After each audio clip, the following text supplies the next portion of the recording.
இந்த வீடியோவை வழங்குவோர் ஆரோக்கியா இயற்கை வைத்திய ஆலயம், இப்போது மதுரையில். அண்ட் பீரோல் ஸ்டுடியோஸ் பிரைவேட் லிமிடெட். நம்ம கைக்குள்ளார இருக்கிற வாட்ச் இருக்கு பாருங்க, அதுக்குள்ளேயே என்னெல்லாம் செய்யலாம் அப்படின்னு சொன்னோம்னா,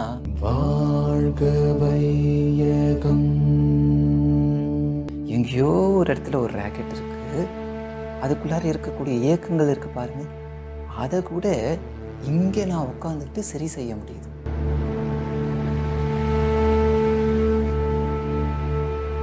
அந்த பாட்டி இருந்தாங்க இல்லையா, அவங்க 2 பேருக்கும் பெருசா டெக்னாலஜி தெரியாது. அந்த குழந்தைங்கள்லாம் ஏதோ சொல்றது கூட பெருசா அவங்களுக்கு புரியாது.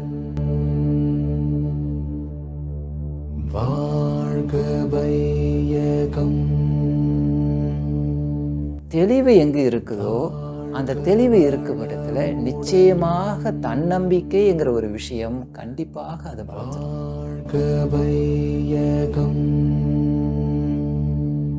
இன்னைக்கு நம்மளுடைய உலகத்துல டெக்னாலஜியில் நாம் எல்லோரும் எங்கேயோ போயிருக்கோம்.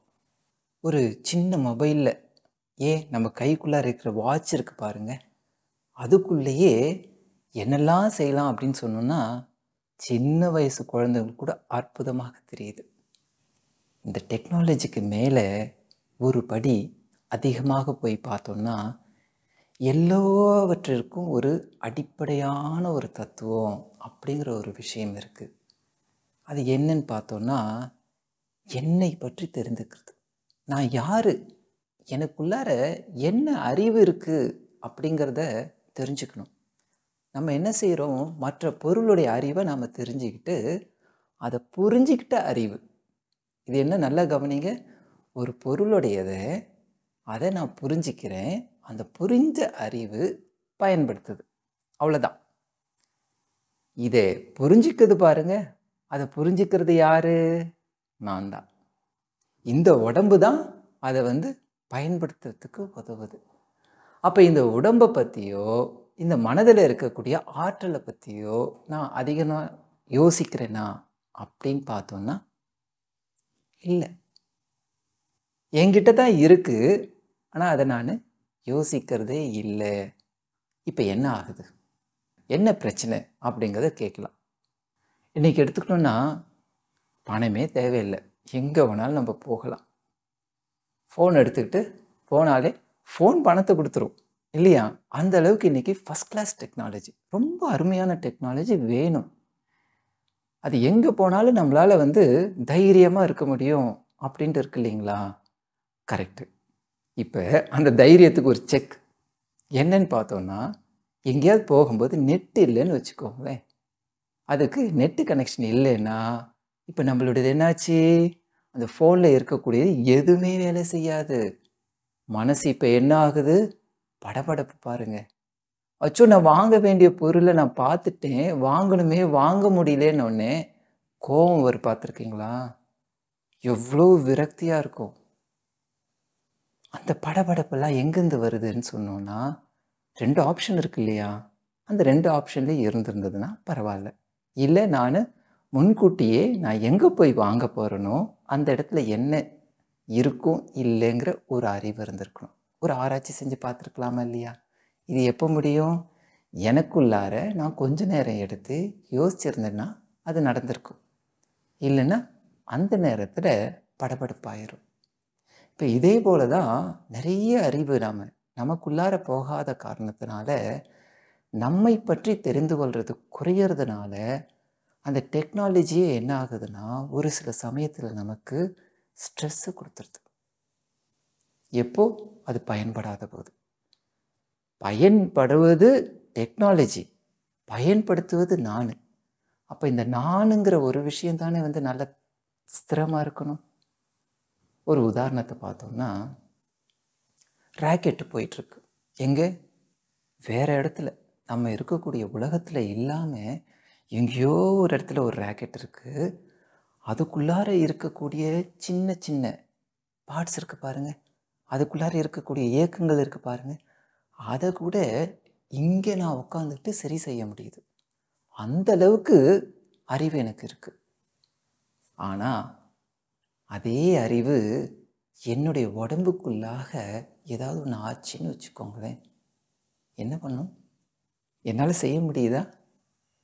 யாராவது ஒருத்தர் உதவியை கேட்குது பார்த்தீங்களா? அப்போ என்னுடைய அறிவுங்கிறது எங்கே கம்மியாக இருக்குது.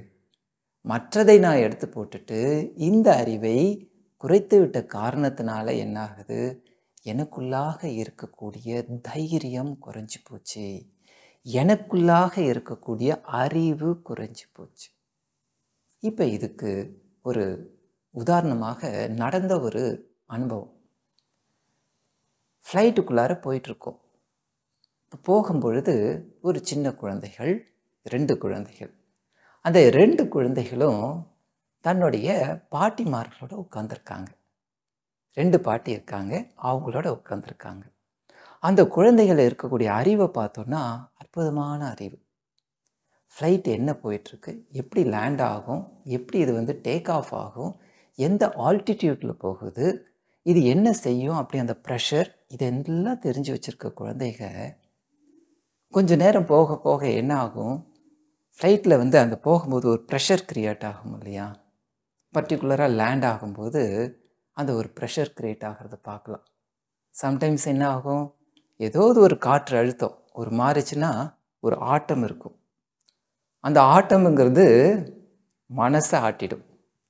என்னென்னா நாம் இருக்கக்கூடியது எங்கேயோ ஒரு இடத்துல பறந்துட்டுருக்கோம். அற்புதமான டெக்னாலஜி, நல்லா கவனிச்சுக்கணும். டெக்னாலஜி அற்புதமானது. ஆனால் இந்த டெக்னாலஜி தெரியல. அந்த குழந்தைகளுக்கு, அவ்வளவு தெரிந்த குழந்தைகளுக்கு என்ன ஆகுதுன்னா, அந்த மாதிரி ஒரு விஷயங்கள் மாறும்பொழுது படபடப்பு வருது. படபடப்புனாலும் பயம், அவ்வளோ பயம். அறிவு இருந்தது, ஃப்ளைட் என்ன செய்யும், நாம் இப்போ என்ன செஞ்சிட்ருக்கோங்கிற அறிவு இருக்குது. ஆனால் அந்த பயம்ங்கிறத ஹேண்டில் பண்ணவே முடியலை. அவங்களுக்கு அந்த நேரத்தில் என்ன செய்யணுங்கிறதும் தெரியுது, ஆனால் அப்ளை செய்ய முடியலை. இப்போ இன்னொரு பக்கத்தை பார்க்கலாம். இது குழந்தைகள், அறிவுள்ள குழந்தைகள். அந்த பாட்டி இருந்தாங்க இல்லையா, அவங்க 2 பேருக்கும் பெருசாக டெக்னாலஜி தெரியாது. அந்த குழந்தைங்கள்லாம் ஏதோ சொல்கிறது கூட பெருசாக அவங்களுக்கு புரியாது. ஆனால் ஒன்று கவனிக்க முடிஞ்சது, அவங்களுடைய மனம் இருக்குது பாருங்கள், ஒன்றுமே ஆகலை. இந்த குழந்தைகள், அவ்வளோ பேசின குழந்தைகள் அவங்களுக்குள்ளார போய் ஒளிஞ்சிக்கிட்டாங்க. 2 பாட்டிகளுக்கு நடுவுலையும் அந்த 2 குழந்தைகள் ஒளிஞ்சின்னு இருக்கு. இந்த பாட்டி அவங்களுக்கு அழகாக சொல்லிட்டு ரசிக்க வைக்கிறாங்க. அங்கே பாரு, இங்கே பாரு அப்படிங்கிறது. அவங்க தூங்கிட்டு இருக்கு, உள்ளே போய் ஒளிஞ்சு பயத்தில் இருக்கிறவங்க கூட அது ஒன்றும் இல்லை, தோ பாரு இருக்குதுன்னு அவங்க ரசிக்கிறாங்க. இந்த ரசிப்புக்கு என்ன முக்கியமான காரணம்? அவங்களுக்குள்ளார இருந்த அந்த வாழ்க்கை முறை, தைரியம், மன தைரியம், அந்த அறிவு. நான் என்ன செய்கிறேன், எதுக்காக வாழ்ந்துட்டுருக்கேன், இது என்னதுங்கிறது ஒரு பேஸ் அவங்களுக்கு ஸ்ட்ராங்காக இருந்த காரணத்தினால டெக்னாலஜி தெரியலனா கூட முதல் முறையாக அவங்க அதில் ஃப்ளை பண்ணுறாங்க. நல்லா ஞாபகம் வச்சுக்கணும். முதல் ஃப்ளைட்டு நான் எப்படி இருக்கும், அது எப்படி பறக்குங்கிறதெல்லாம் தெரியலனா கூட அந்த நேரத்தில் அது ஏதோ ஒரு மாதிரி போகுது, காதெல்லாம் அடைக்குது அப்படிங்கிறது இருந்தால் கூட அவங்களுக்குள்ளாக இருக்கக்கூடிய அந்த பய உணர்வு வருதா? வரல. வராமல் தைரியம்ங்கிறது இருக்குது. அந்த தைரியம் எங்கேருந்து வந்திருக்கும் அப்படிங்கிறத பார்த்தோன்னா, வாழ்க்கை முறை. எந்த ஒன்றையும் உனக்குள்ளாக பார்க்கணும், நீ முயற்சி செய்து பார்க்கணும் அப்படிங்கிறதெல்லாம் அவங்களுக்குள்ளாக வாழ்க்கை முறையாகவே அந்த காலத்தில் இருந்த காரணத்தினால ஒவ்வொன்றிலையும் அவங்களுக்கு அறிவு இல்லைன்னா கூட இந்த பேஸ் அறிவு இருக்கு பாருங்க, அது என்ன? தன்னம்பிக்கை. எந்த கை வேணாலும் இல்லாமல் இருக்கலாம், தன் நம்பிக்கை அப்படிங்கிறது இருக்கு பாருங்க. அந்த நம்பிக்கை இருந்தால் போதும், எந்த ஒரு சூழ்நிலையிலையும் நாம் சிறப்பாக எளிமையாக வெளியில் வந்துட முடியும். அந்த வாழ்க்கை முறை தான் அந்த காலத்தில் நம்முடைய முன்னோர்கள்கிட்ட இருந்திருக்கு.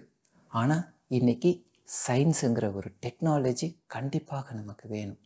அதுதான் முக்கியமான ஒன்று. ஏன்னா வாழ்க்கை முறையை எளிமையாக்கக்கூடிய ஒரு டெக்னாலஜி வச்சுருக்கோம். அந்த டெக்னாலஜி சிறப்பாக நம்ம பயன்படுத்தணும்னா நம்மை பற்றிய ஒரு டெக்னாலஜிங்கிறது ஒன்று இருக்குது. அந்த டெக்னாலஜி வேணும். அதை கண்டிப்பாக நம்ம வளர்த்துக்கணும். அதுக்கு ஒரே ஒரு வழி இருக்குது. கொஞ்சம் நேரம் நாம் உட்கார்ந்து நமக்குள்ளாக போய் நம்மை பற்றி ஆராய்வது அப்படிங்கிற அறிவு வேணும். அதுதான் நம்மளுடைய சூழ்நிலைகளே மாற்றும். நம்முடைய மனதுக்குள்ளாக இருக்கக்கூடிய சூழ்நிலையும் அதுதான் மாற்றும். அது என்ன செய்யுது? நமக்குள்ளாக இருக்கக்கூடிய குழப்பங்களை குறைச்சிடுது. அந்த குழப்பமே இல்லாத அளவுக்கு தெளிவு நிலைங்கிறது வந்ததுனால, தெளிவு எங்கே இருக்குதோ அந்த தெளிவு இருக்கும் இடத்துல நிச்சயமாக தன்னம்பிக்கைங்கிற ஒரு விஷயம் கண்டிப்பாக அதை வளர்த்துடும். குழப்பங்கள் வேணும் தான், வேண்டான்னு சொல்வதில்லை. நிறைய தெரிஞ்சுக்கிட்டோன்னா நிறைய ஆராய்ச்சி செய்வோம். நிறைய ஆராய்ச்சி செய்யும்போது குழம்பவும் செய்வோம். ஆனால் அந்த குழப்பம் இருக்கும் பொழுது இன்னும் ஒரு ஆராய்ச்சி, எது சரி எது தவறுங்கிற ஒரு ஆராய்ச்சிக்குள்ளார வந்தோம் என்றால், மனதை அமைதியாக்கி வைத்துக்கொள்வதற்கு பழகணும்னு சொன்னோம்னா நிச்சயமாக அங்கே தெளிவு பிறக்கும். அந்த தெளிவு நம்முடைய மனதை அமைதியாக வைக்கும். அந்த அமைதி எனக்குள் நம்பிக்கை என்ற இன்னொரு கைகளை உருவாக்கி, அந்த கைகள் தனக்கு மட்டும் உதவாது, தனக்கும் உதவி மற்றவர்களையும் உதவ வைக்கும். உதாரணத்துக்கு பாட்டி என்ன செஞ்சாங்க? தனக்குள்ளரையும் தைரியத்தை வச்சுட்டு இருந்தாங்க. அந்த பேர குழந்தைகளுக்கும் தைரியத்தை கொடுத்தாங்க பாருங்கள். இது எப்படி? அப்போ அவங்க ஒரு லீடராகவே மாறுறாங்க, ஒரு குருவாகவே மாறுறாங்க. அப்படி தான் நாம் மாறணும். அதுக்கு நம்மளுடைய வாழ்க்கை முறை நிச்சயமாக சிறப்பாக நாம் மாற்றிக்கொள்ள வேண்டும். மாற்றிக்கொள்வதற்கு வழிகள் பலது இருக்குது. ஏதோ ஒரு வழிகளை நமக்கு எவ்வளவு வேலைகள் இருந்தாலும், எவ்வளவு விஷயங்கள் நாம் தெரிஞ்சுக்கிட்டு இருந்தாலும், அத்தனை விஷயங்களுக்கு நடுவில் தைரியத்தை வளர்ப்போம், வாழ்க்கை முறையை மாற்றுவோம், அமைதியை பழகுவோம். அனைத்தும் கிடைக்கும். வாழ்க வையகம், வாழ்க வையகம், வாழ்க வளமுடன். வாழ்க வையகம்,